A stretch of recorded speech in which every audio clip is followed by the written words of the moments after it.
Maka tidak ada orang Katolik yang tidak dalam persekutuan. Semua harus dalam persekutuan.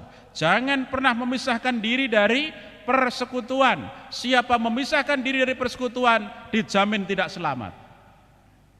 Saudari-saudara yang terkasih dalam Tuhan, pada tanggal 30 September 2019, persis pada peringatan 1600 tahun meninggalnya Santo Hieronymus, Paus Benediktus mengeluarkan surat apostolik dengan judul Aperuit Illis.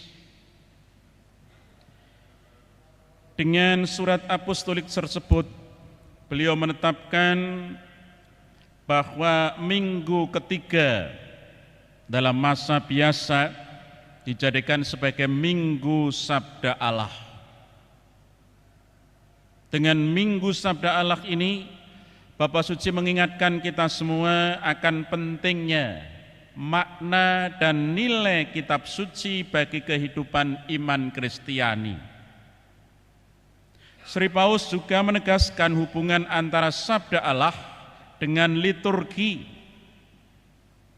Melalui bacaan kitab suci yang diwartakan dalam liturgi, Tuhan berbicara kepada kita umat-Nya, dan Kristus sendiri mewartakan Injil-Nya.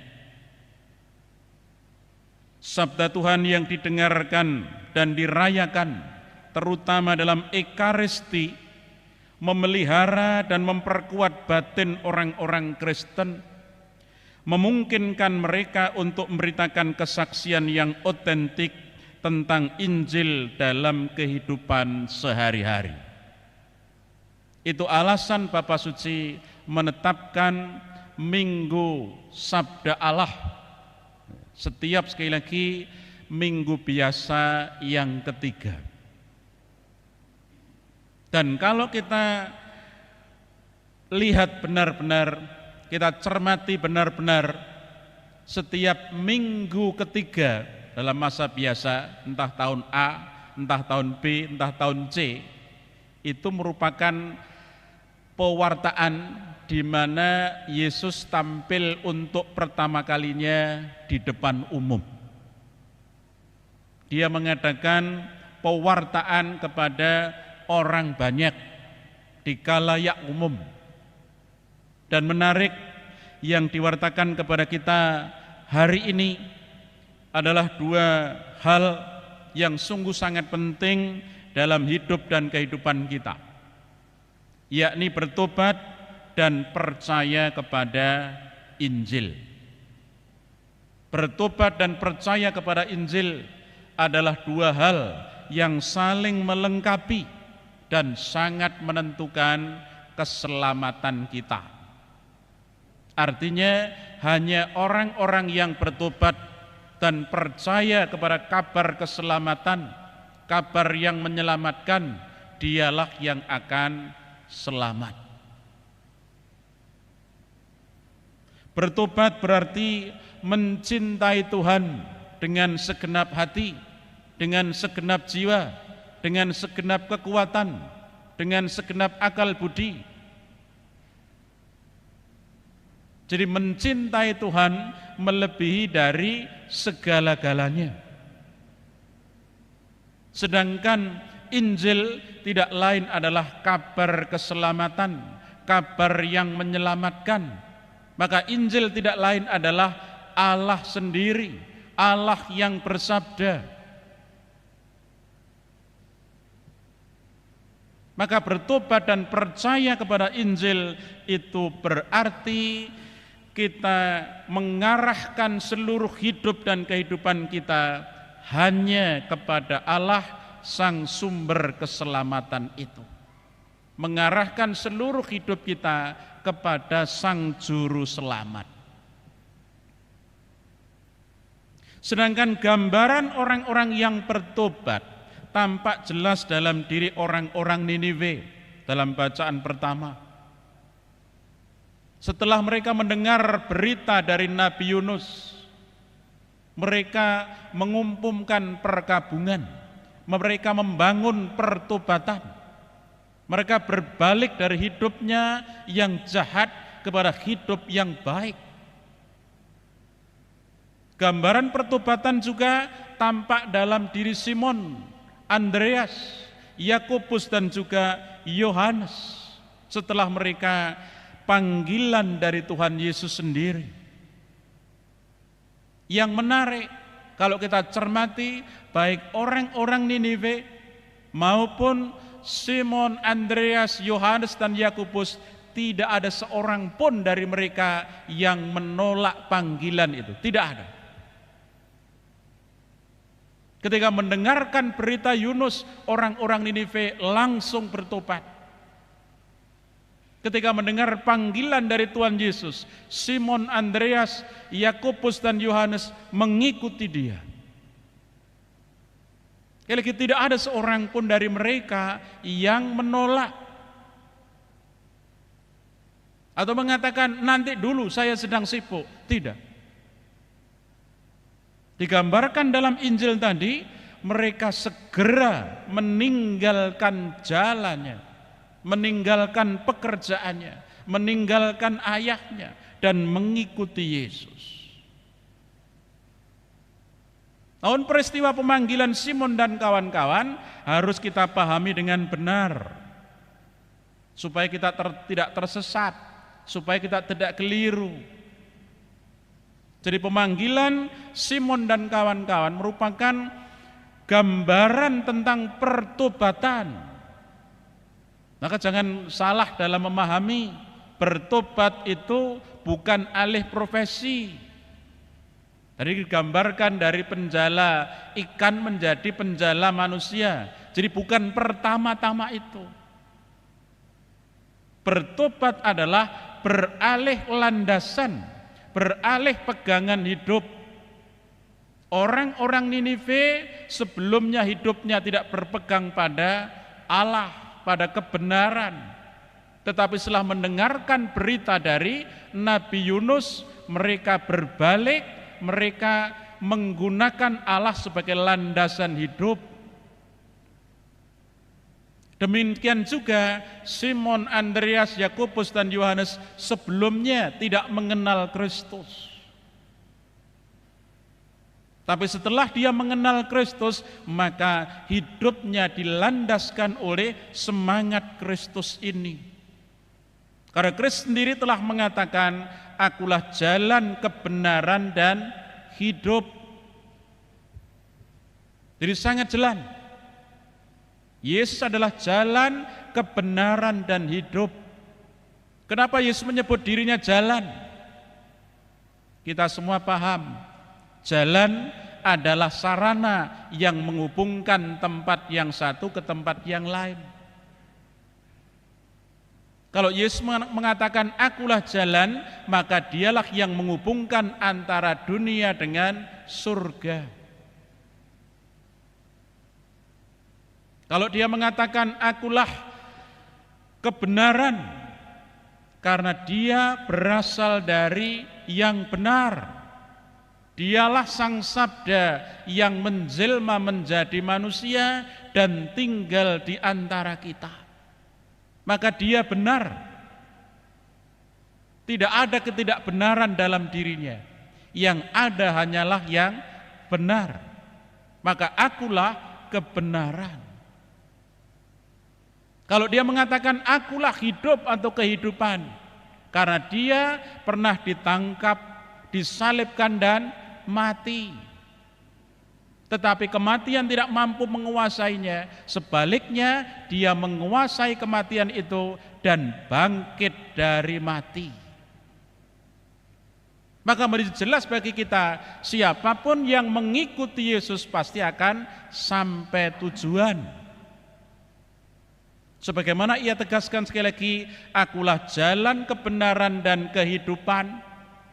Barang siapa tidak melalui aku, dia tidak akan sampai kepada Bapa. Maka sekali lagi menegaskan kepada kita, siapapun yang mengikuti dia pasti akan sampai kepada tujuan, yakni hidup bahagia bersama dengan Allah.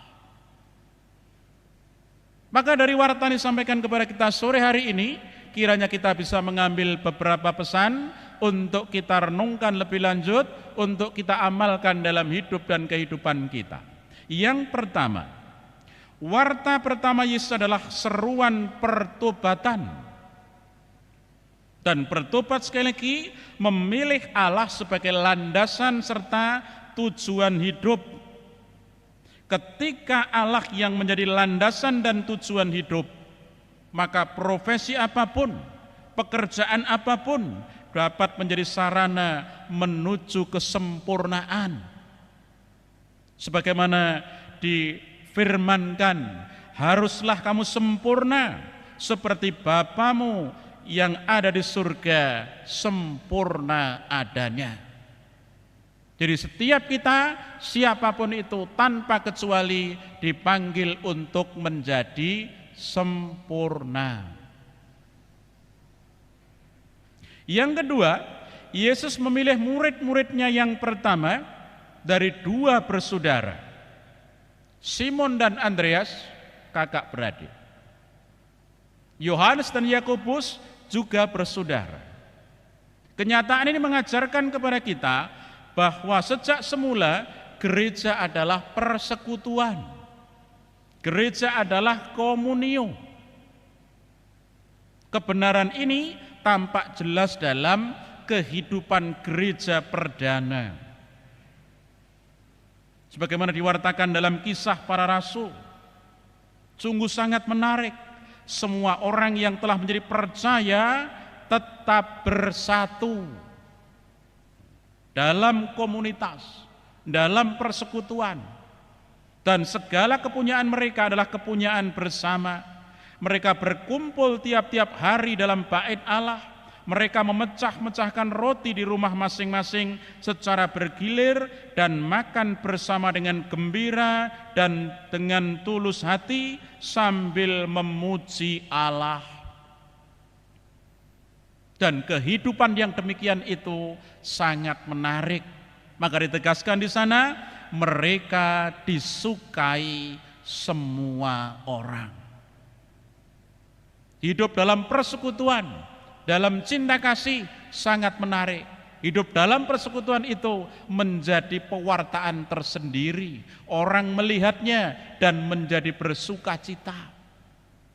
Maka orang-orang di sekitar persekutuan itu akhirnya melihat sesuatu yang baik dan akhirnya juga bergabung dalam persekutuan itu. Maka tidak ada orang Katolik yang tidak dalam persekutuan. Semua harus dalam persekutuan. Jangan pernah memisahkan diri dari persekutuan. Siapa memisahkan diri dari persekutuan dijamin tidak selamat. Kita ambil contoh Yudas Iskariot. Dia memisahkan diri dari persekutuan, maka tidak selamat. Kalau soal kesalahan, semua pasti pernah berbuat salah. Petrus pun pernah berbuat salah. Kalau dirumuskan dengan kata, Petrus menyangkal gurunya. Yudas menjual gurunya. Tapi Petrus tidak memisahkan diri dari persekutuan. Dia tetap dalam persekutuan, maka dia selamat. Sementara Yudas memisahkan diri dari persekutuan dan memilih jalan sendiri, tidak selamat. Maka jangan pernah memisahkan diri dari persekutuan. Karena gereja adalah persekutuan, gereja adalah komunio. Jadi sekali lagi jangan pernah memisahkan diri dari persekutuan. Yang ketiga, Tuhan Yesus memanggil Simon dan Andreas, Yakobus dan Yohanes yang sedang bekerja. Jadi Tuhan Yesus memanggil muridnya, memilih murid-muridnya bukan dari orang-orang yang nganggur, tapi dari orang-orang yang sedang bekerja. Dia sengaja memilih itu. Ketika orang sedang bekerja, berarti dia mampu bekerja.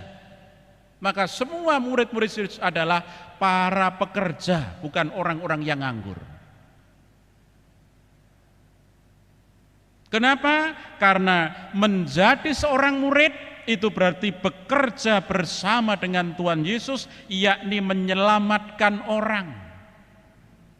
Jadi menjadi murid bukan untuk nganggur-ngangguran, bukan untuk enak-enakan, tapi menjadi seorang murid itu berarti bergabung dengan gurunya, bersama dengan gurunya untuk bekerja, menyelamatkan orang. Gambarannya menjala ikan, menjala manusia. Dari penjala ikan jadi penjala manusia, artinya menyelamatkan manusia, menyelamatkan sesama.